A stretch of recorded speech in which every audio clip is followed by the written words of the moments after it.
Hey everybody, welcome back to Unknown. In this episode, we're talking about something I'm very passionate about, or something I'm passionate about how much I hate it. You didn't say the names, our names. I was getting to that.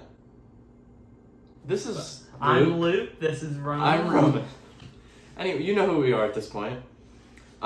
This video is going to explain everything there is to know about NFTs, cryptocurrency, how that connects to artificially generated artwork, and much more stuff like that. To start, I think a lot of people don't even know what an NFT is. When did you figure out what an NFT is? When did you start hearing about it? I don't remember a specific date, but 2-3 years ago. How long has NFTs been around? Yeah, I'd say that amount, 2-3 years. So about 2-3 years ago, I found out about it. Well, in terms of how long they've been popular. But before I go any further, an NFT stands for a non-fungible token. Non-fungible meaning it is not exchangeable or replaceable.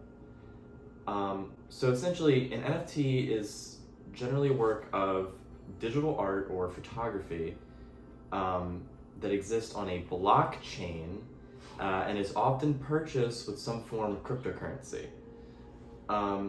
So cryptocurrency is a type of currency not widely used as a primary currency in like a given country or location. So for example, in America, we have the US dollar, but cryptocurrency would be other things like Bitcoin, Ethereum, Dogecoin. You've probably heard these names, but there's tons of them. And because there's tons of them, that kind of led to its downfall, which I will explain later. Like I said previously, a block on the blockchain is basically just a given amount of cryptocurrency done to, or like that has gone through a transaction. Right. So it's like a certain unit.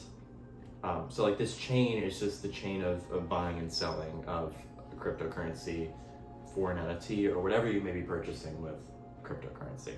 I think Bitcoin is the most popular one, or have you heard of one more?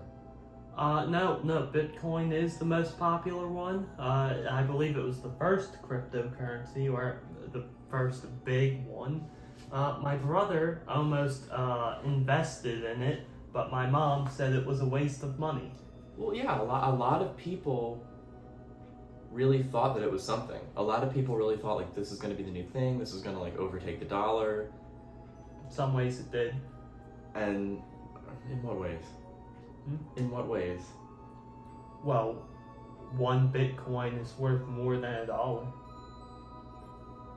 That's okay. Sure. Is that even true? Yeah. Bitcoin is. Oh yeah, one Bitcoin is Ethereum is like even more wild, right? Like it's like one Ethereum is like thousands or tens of thousands of dollars. It's like I believe Bitcoin is more money per coin. I didn't know that. I have a lot of other stuff to go through, so I didn't look up that. But so essentially, you may also hear like mining for Bitcoin or mining for cryptocurrency, and I never really understood that because I'm like, how do you just like let your computer run and just get you money essentially? Like how does that work? It's like just telling your computer to like, hey, while I'm gone, make me money. Oh, it's random. Yeah, that's what I was confused about. But now looking it up, it's like a mathematical quiz that your computer needs to solve, and it literally gets rewarded with cryptocurrency. So, for example,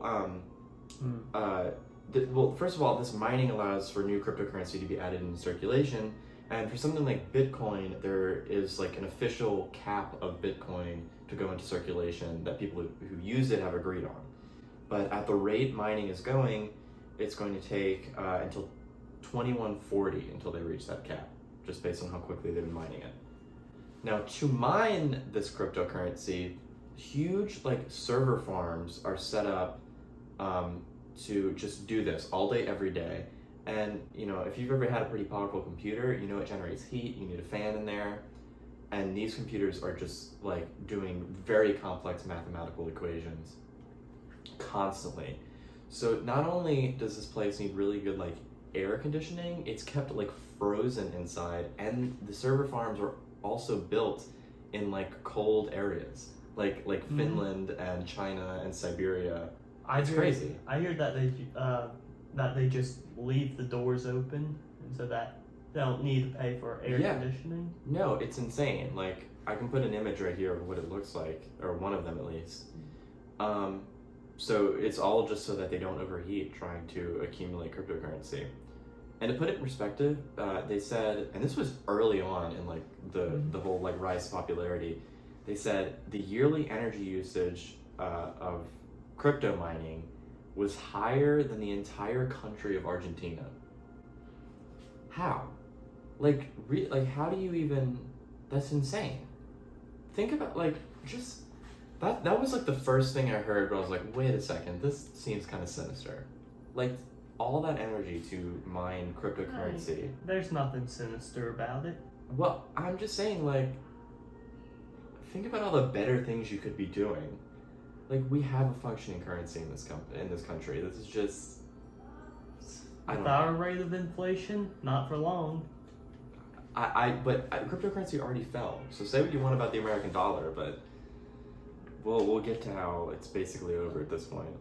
A single crypto coin is still worth a shit ton of money.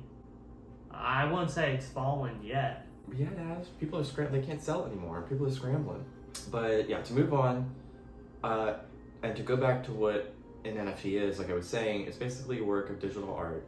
And initially, the idea was that this would promote smaller digital artists, and allow them to create stuff and sell it for an alternate currency, hopefully making more money than they would doing commissions, which is the regular US dollar or whatever currency they're working with in their country. Yeah, so these NFTs were originally a way for digital artists to promote their work, and you would purchase the NFT with some form of cryptocurrency, and people were wondering, they're like, how do you purchase a work of digital art? What's the difference between that and screenshotting it? Yeah, I never really understood that. I mean, it's not even good art, the things they sell. Well, we'll get to that, because it was to begin with. It was actual artists making quality artwork. Well, that just sounds like making a commission to someone. You make a commission to someone online, you pay for it, and they give you the art. Yeah, but I don't think it was like, nobody was saying, hey, can you make this for me? Like, it was more so like purchasing like a Banksy, It was like, this artist is famous, I'm gonna purchase one of their works. It's not like, hey, can you draw them? But was it anybody famous making NFTs? The thing is that they were famous in their little world of cryptocurrency. That's what I'm saying, like cryptocurrency became like its own culture where it just was... like, were there any popular digital artist online that made NFTs that wasn't involved in cryptocurrency in any way that you know of? So you're asking if they just like sold their artwork for regular cash, like US dollars, as opposed to cryptocurrency? I mean, I guess. I mean, just... I'm sure there was. I just want to know who is actually doing these NFTs. I mean, it seems like a successful scam, but like... I don't have specific like quality artists, like ones that I thought were doing a great job. I don't have those listed because the obnoxious ones just became so much louder, and I do have examples of those. But the way that people described it is it's more so like buying the rights to an image or a likeness. So you would purchase the image, like a JPEG essentially, or a PNG, and you would also purchase a certificate of purchase would come with it. So technically, from what I understand, both of those things can be screenshotted. And I really don't know how you would tell what's the original or not. So I never really understood that, and I don't think anybody did, from what I understand. Doing this research, I still cannot find any answers to what the difference is and how that can be protected against. It was either a scam or a money laundering scheme. Maybe. But, see, at the very least here, it's turned into like a very cheap and sleazy way for just these grifters to make half-ass artwork and pass it off as an NFT and just try to make their money off of it while the market was high. And now that's collapsing, people are pulling out if they can, if they're not stuck with a bunch of cryptocurrency that nobody wants. So like, for example, most people are probably familiar with the Bored Ape NFTs. Have you heard of those? Seen them? Of course I do. Okay, yeah. Where there started to become a trend in NFT culture where it was the same like base character. In this example, it was like a cartoon drawing of a monkey, and they were just like decorated an ape. They were like decorated with different. Monkey. Okay. This isn't our mammals versus fish debate, but it just became like those gotcha games where you just like I want a different color hair, and I want an earring, and I want. It was just the same stupid ape interchanged with like, you know, different like outfits and stuff. And so that was like the first like death rolls of the NFT culture. That was like the start of it. I think you were just not realizing there was a bit of a heyday before all this garbage happened, where actual artists were, you know, making money. By selling commissions. By doing NFT stuff. I'm not talking about commissions is something separate. But I don't see a difference. Okay. Well, anyway, then there's also Gary Vee, which originally he was like a pretty famous, he kind of still is, like just self-help guru kind of guy, and just taught you how to be a well-rounded person. So he's got some really weird methods. Like he's like tells people to like think about their family being shot and killed every single day, so you can be grateful that you have them. He's strange. There's also several videos of just him full mouth kissing his father on the lips. Interesting man. But he has become just the stupidest grifter when it comes to NFTs, because I'll put some of his very well drawn NFTs right here. You can't do that. They're owned by people. These are just screenshots. These are not the real NFTs. Thank you. And so, as you can see right here, they were like 5-second drawings that he made probably thousands off of, if not more. And he was already super rich off of his like guru stuff. So, just another person to add to the list. And then also, it became really rampant when they started creating bots to flood everybody's social media comments that tag their posts with art or artists. You didn't have to tag your post with NFT. As long as there was a hashtag like art or something, whatever they were looking for, you would have your entire comment section being flagged with bots saying, please send us your artwork so we can mint it as an NFT. Please do this, please. And you know it was more than that, because if they wanted to do it, they could take a screenshot of the artwork already and just go ahead with it. So they're trying to scam you out of some money, information, data, whatever. And so that's very dangerous. And not only that, but like it pushes out other people who would want to interact with your stuff. I've seen this in my own Instagram comment sections where I'll upload a post, immediately 20 comments. Please mint your artwork as an NFT, and then like my actual followers saying something nicer at the bottom. It sucks. I think you probably could have made some quality NFTs.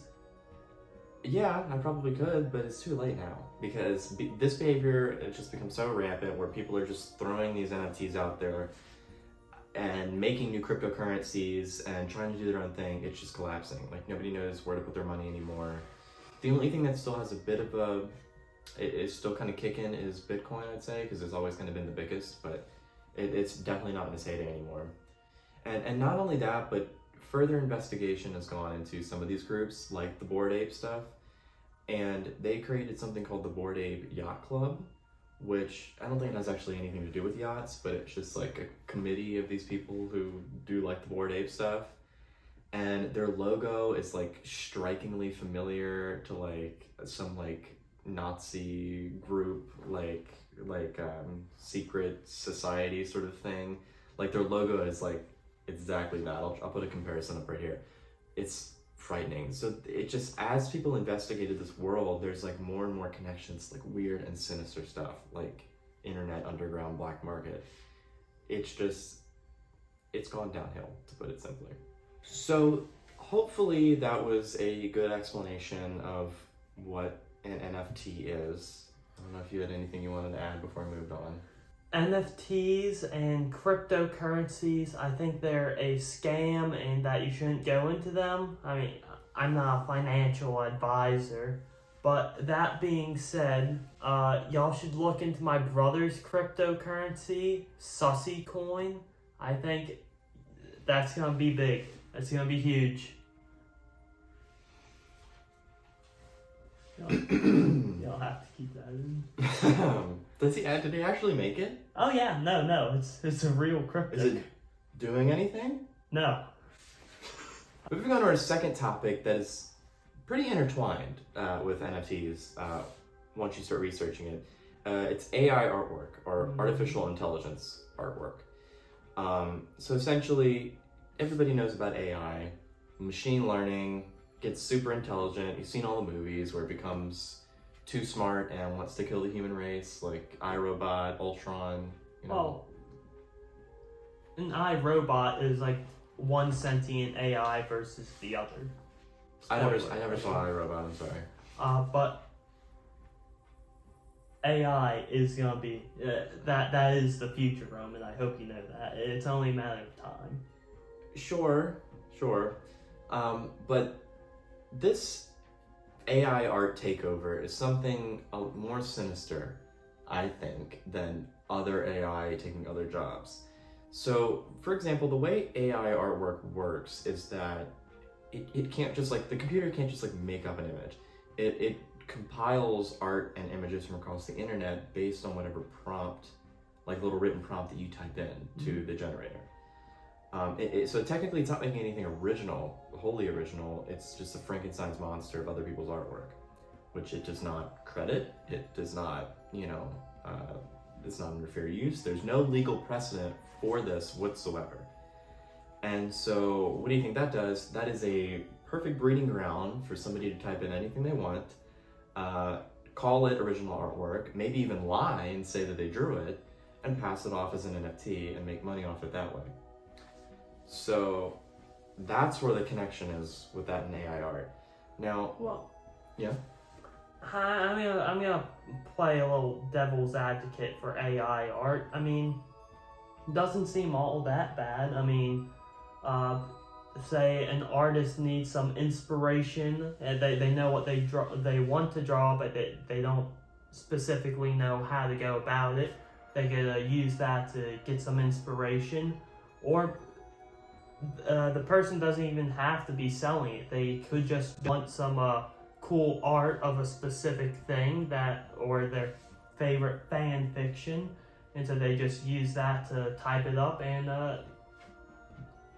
get satisfied with what they get. Yeah. No, I'm not going to deny that there are some benefits to AI art. I have used AI art as reference several times. Some of you may have seen it on my social media. But the key word is reference. I hesitate to even use it in graphic design or photo editing stuff, because ultimately it's just smashed together other people's artwork. When I use AI artwork, at the very least, I'm drawing my own stuff completely from scratch and using the generated images just as reference, like you would with any other image online.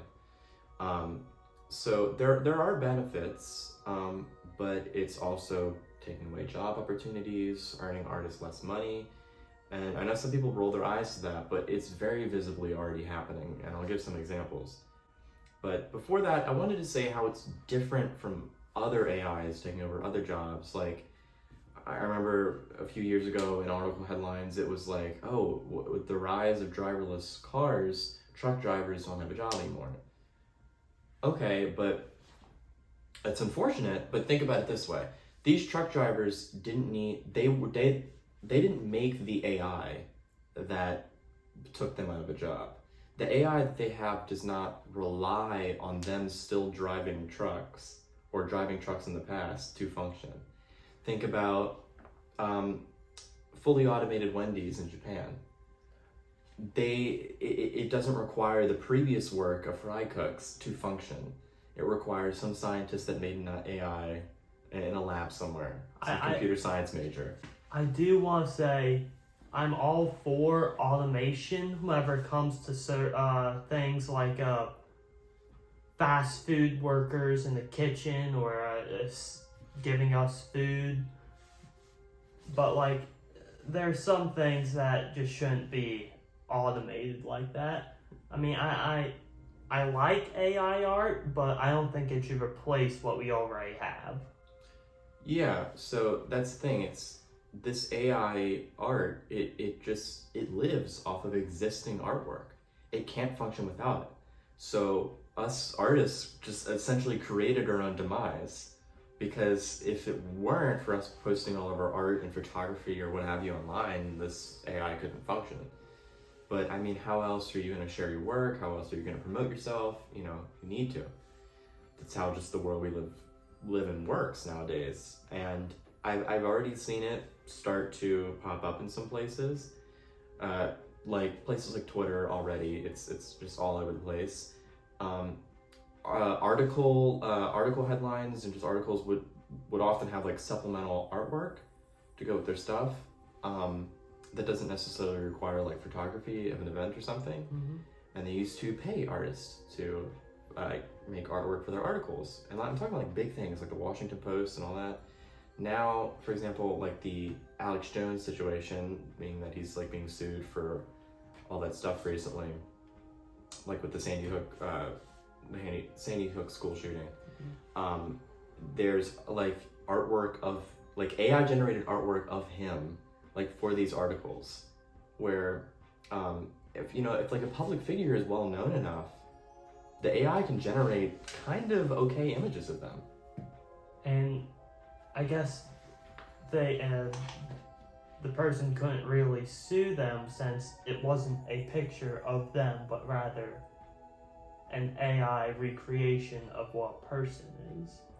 I don't really have an answer to that. It's a question that I think legally people are gonna have to think about. I think we're setting like new legal precedent right now, and with deep fake technology, that's gonna be, yeah, we're in trouble. The combination of deepfake technology, it's insane what brave new world we're living in right now. It's crazy.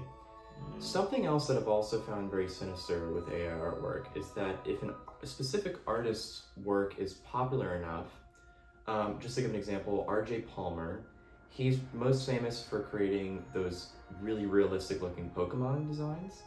Mm-hmm. Also worked on the Detective Pikachu movie for that reason. Oh shit, really? Yep.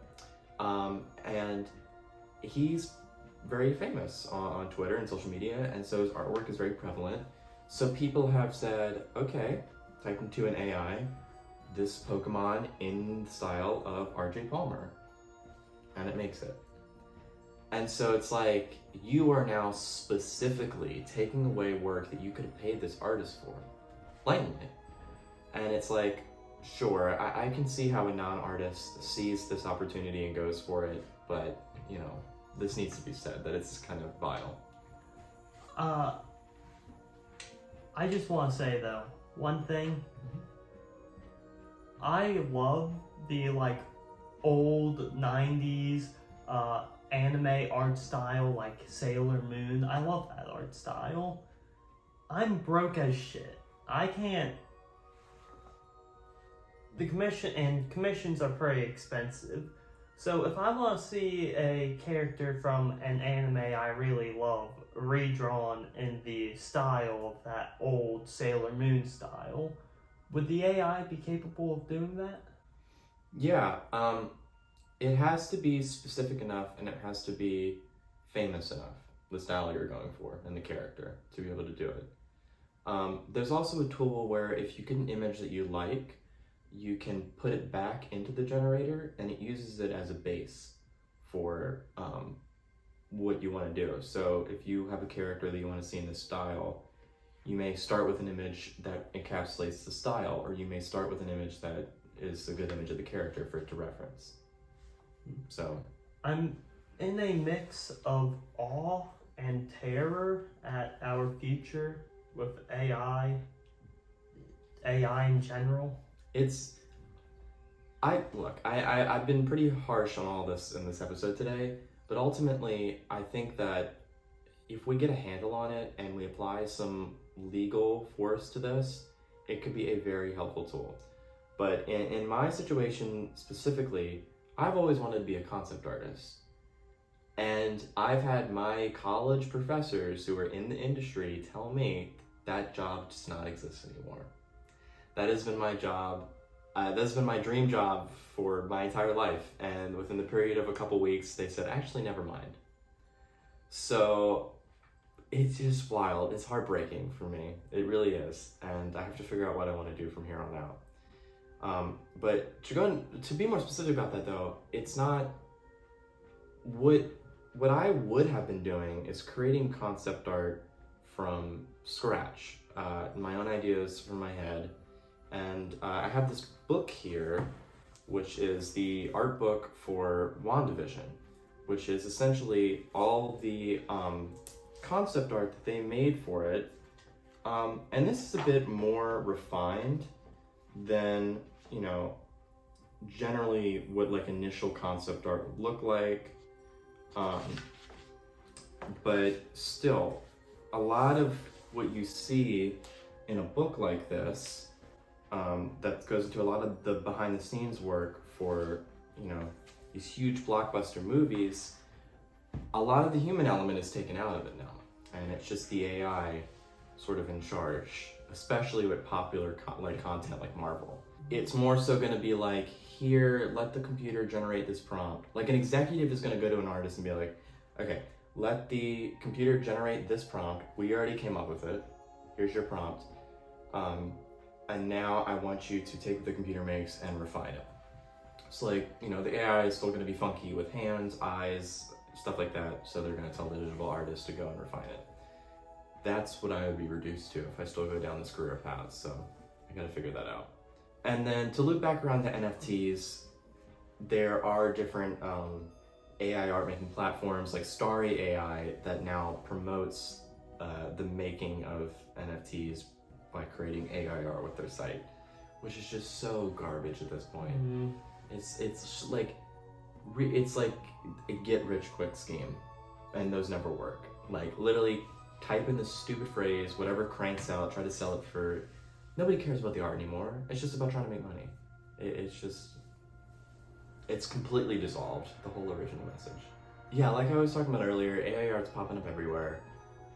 Disney released some new concept art for like new sections of its theme parks, and in certain sections it looks kind of weird and graphic-y, and there's like artifacting. If you look close enough, you can see it's AI generated.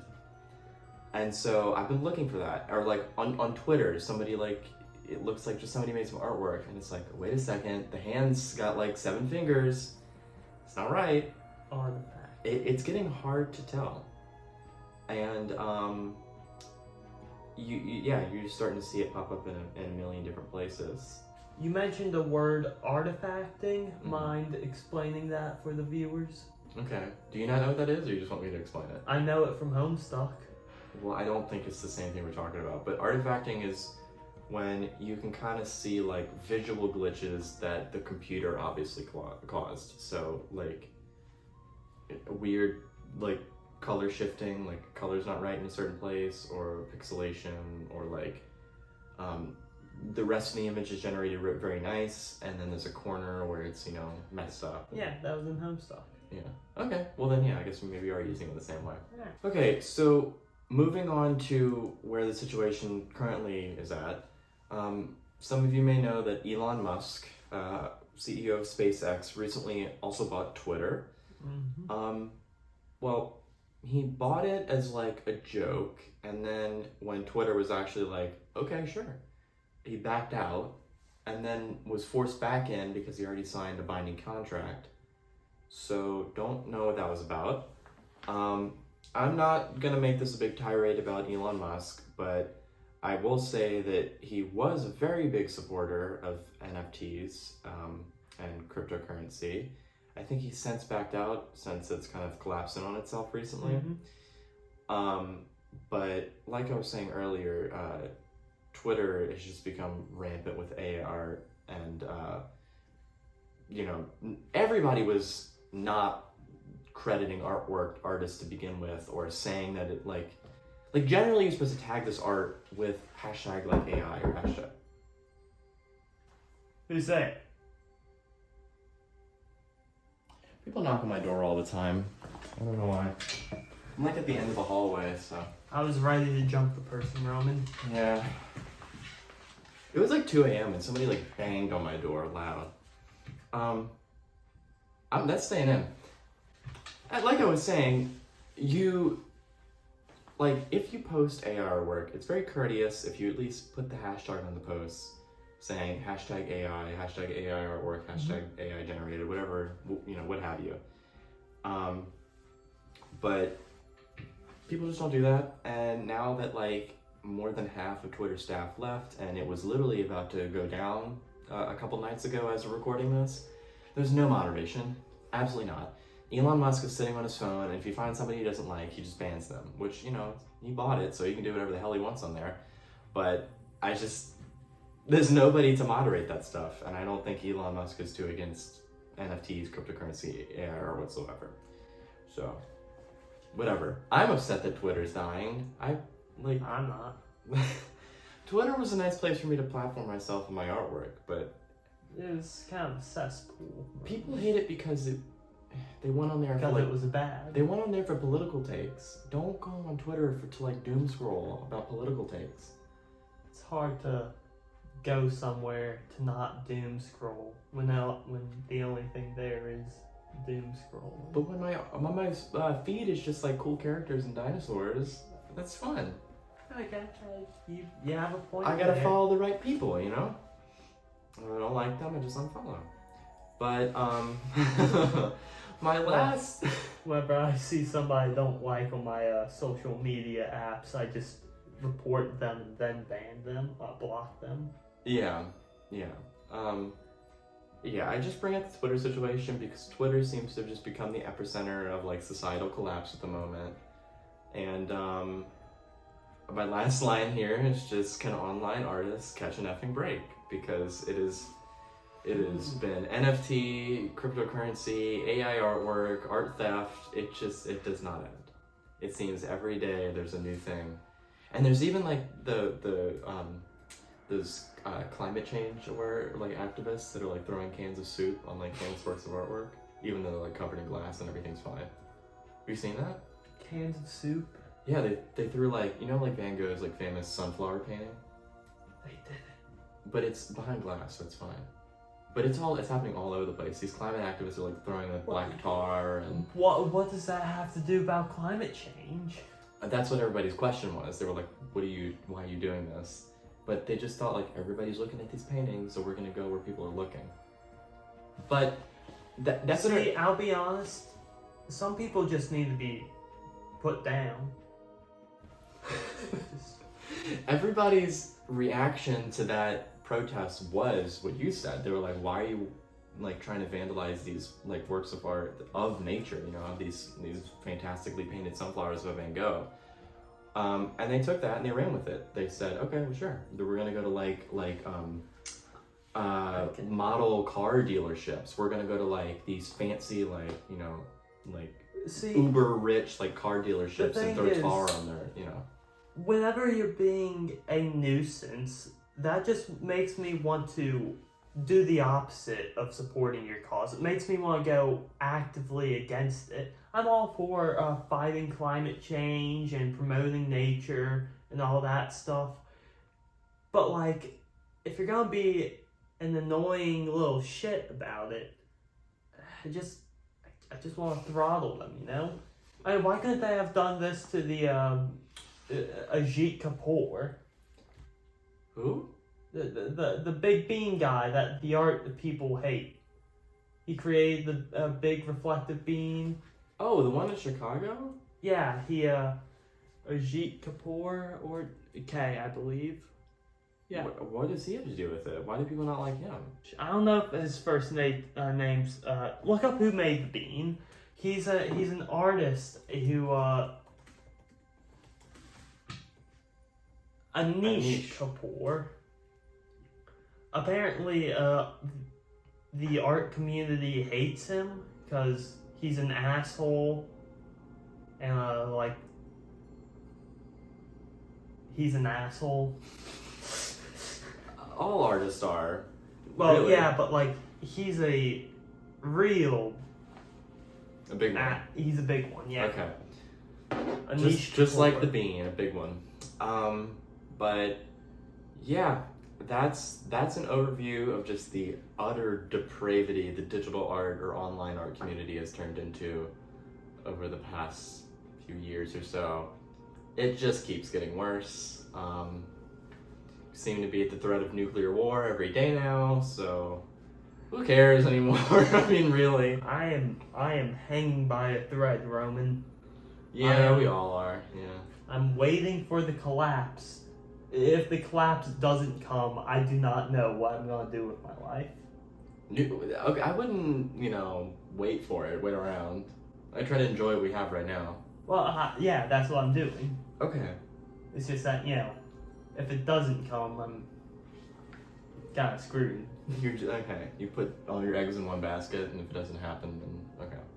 We've got plenty of things to look forward to that's going to end the planet. Nuclear war, the climate crisis, running out of fossil fuels. Listen, I'm just saying, if AI overlords do come, I'm just hoping they get rid of like politicians and real rich people first.